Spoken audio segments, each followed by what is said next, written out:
there's some depressing news for students, specifically those that have taken out student loans to go to school.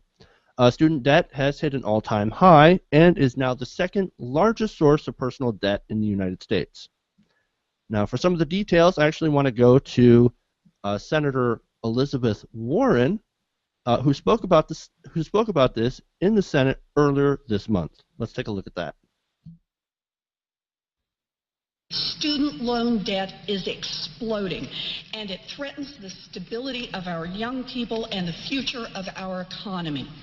Outstanding student loan debt now totals $1.2 trillion, and each year students are taking on more and more and more debt.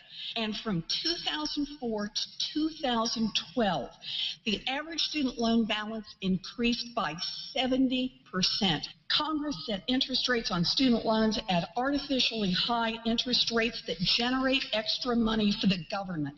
The GAO recently projected that the government will bring in $66 billion just on the slice of student loans from 2007 to 2012. Those are the kinds of profits that would make a Fortune 500 CEO proud. We should cut those interest rates, and we should cut those government profits. We should give our young people a break and boost our economy. So $1.2 trillion in debt. Now the government making a profit, and students are ultimately left with a mountain of bills. Now that's a big problem. Now in the same address to Congress, Senator Warren outlined a bill to reduce interest rates, but recognized that this alone wouldn't actually solve the entire problem. Now, I want to go to you, Lisa, actually, first as a co-host of TYT University. I'm sure you've covered this topic a lot. So I just want to ask you, and the panel, of course, overall, what the impact of the debt being so high for students will be, and what ultimately can we do to solve this problem? Sure. Yeah, well, we cover student loans time and time again. We cover it on TYT University, and then I cover it a lot on my own channel as well. And the really big problem with student loans right now is it's really twofold. For one thing, you have, of course, the high student loan interest rates, which Elizabeth Warren has mentioned. And so you have students who are just accruing interest year after year after year, and in many cases they're only paying off the interest every month because the interest gets so high that as far as their paycheck is concerned, that's really all they can do every month is to just pay off the interest.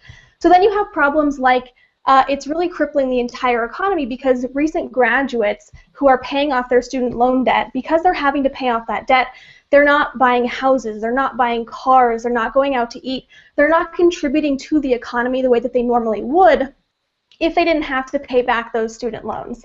And the second part of this is that it doesn't just have to do with student loans, it has to do with the reason that we have to take out those loans in the first place, and that is the increasing cost of higher education. Right now, a lot of states in particular tend to cut money from higher education before they cut money for a lot of the other budget necessities within the state. And so in turn, then those state institutions have to keep increasing tuition. So it's really a twofold problem that we're seeing both on the part of the state budgets and then on the part of the federal government, which is increasing student loan rates. And like Elizabeth Warren mentioned, they're making huge profits off of this. Now I did a little bit of a kind of a mini documentary on my own channel about this, talking about how the government made just last year, I think it was $43 billion in profit off of student loans.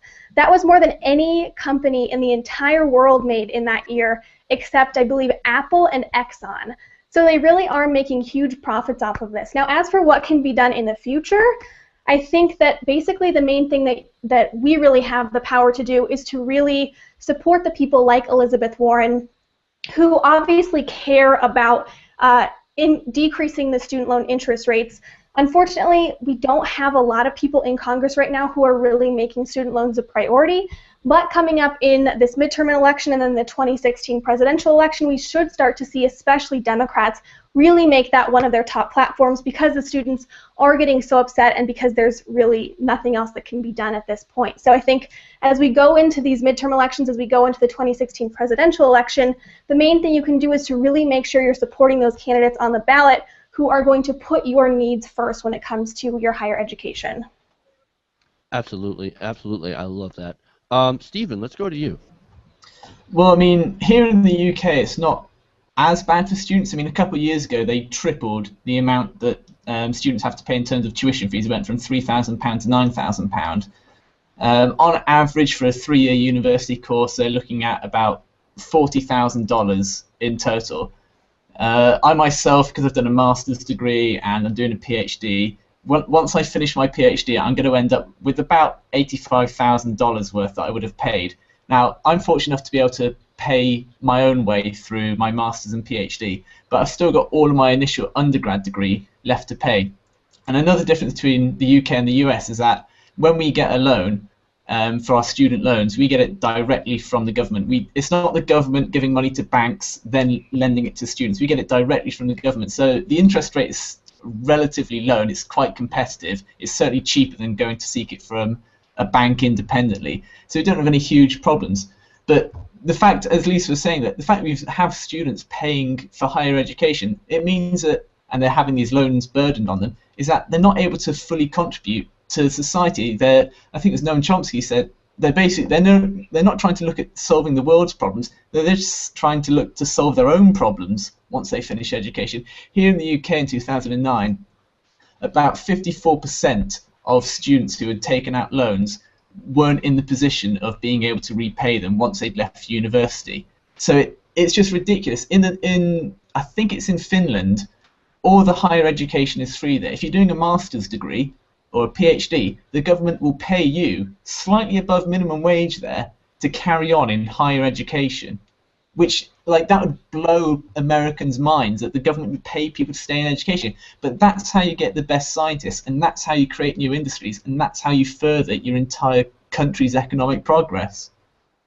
Yeah, I think here in America we're not really worried about, scientists when so many people here in America distrust science. But let's go to you, Jordan. What do you think about this whole thing? This is just another reason why I feel so disappointed about my 2008 vote.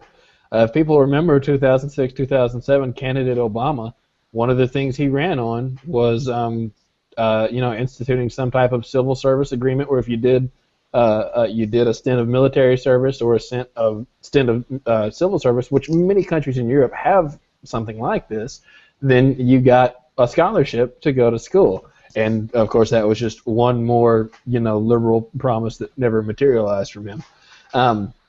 And it sucks, man, because like there's sort of like where I grew up, there sort of is a culture of that. Growing up in a pretty religious Baptist home, like the thing is, when you get out of high school, you're almost expected to go on like a mission trip or go, do some kind of service project, go help out, go work at a camp or something like that. Like kids have that's built into young people. Like we want to get out and do good things and make a difference, and we're full of ideas and we've got energy, and there's such potential here to open the doors for kids to serve and to do good things for the country, and at the same time reward that with the promise of higher education that in the long run does amazing things for the country. To Stephen's point earlier, we know beyond a shadow of a doubt what having a more educated population does. That the problem, and this is like why I love Elizabeth Warren, man, because she's a true liberal.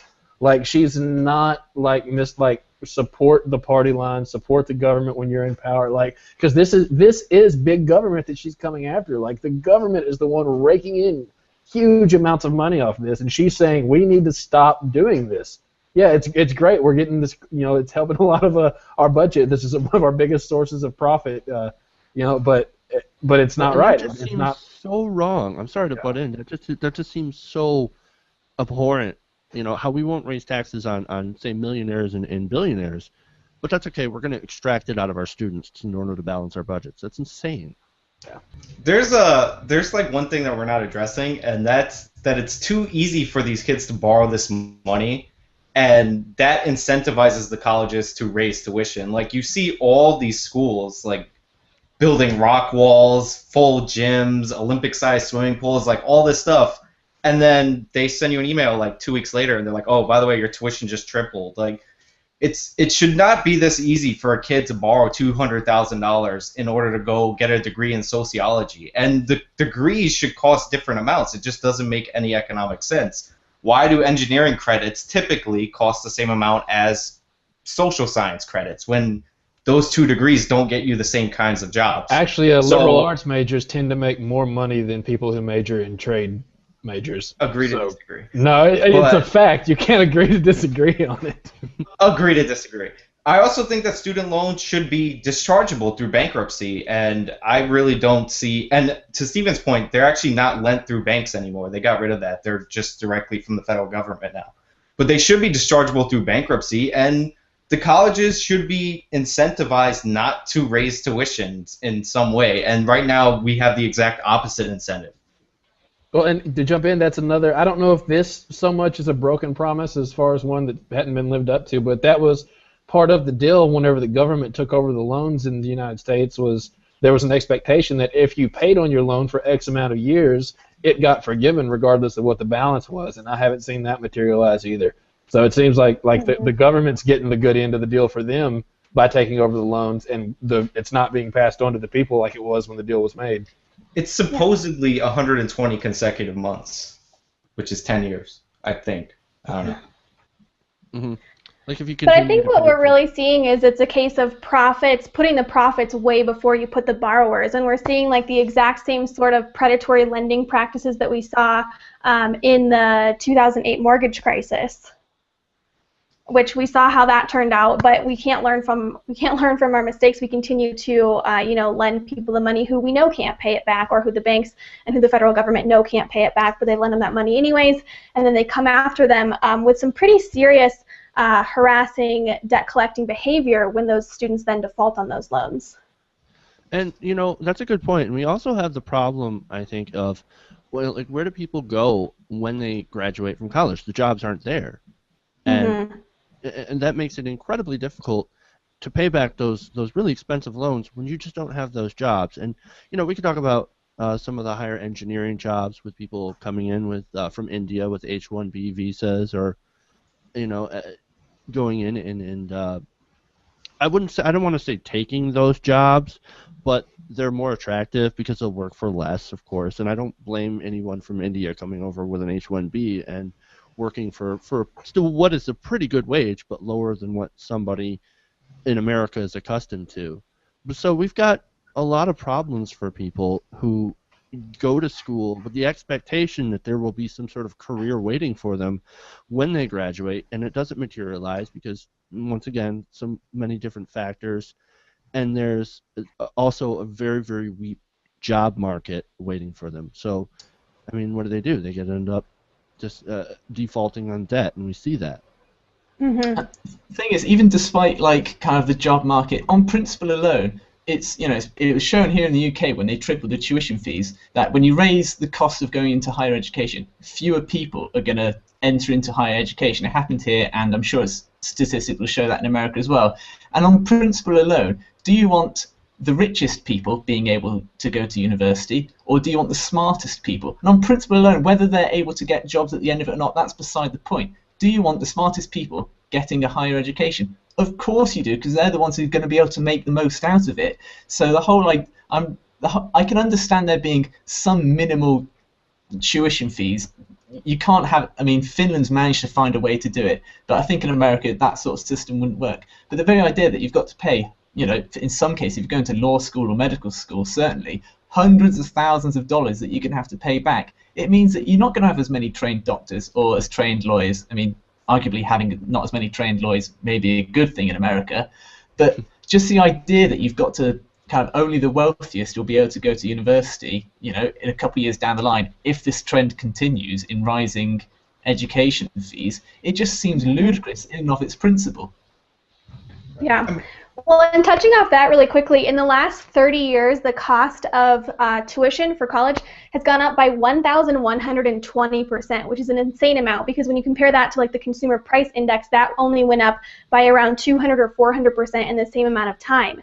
And then not only do you have that amount increasing by huge percentages, but you also have it increasing in huge percentages comparatively to the average income. And right now, with the average income being about $51,000 a year in America, the average cost of college tuition is about 45% of the average income. So when you think of an average family who's supporting, maybe 2 or 3 kids, who's having to pay for a mortgage and a car and food for everyone, there's no way they're going to be able to set aside 45% of their income to put their kids through college.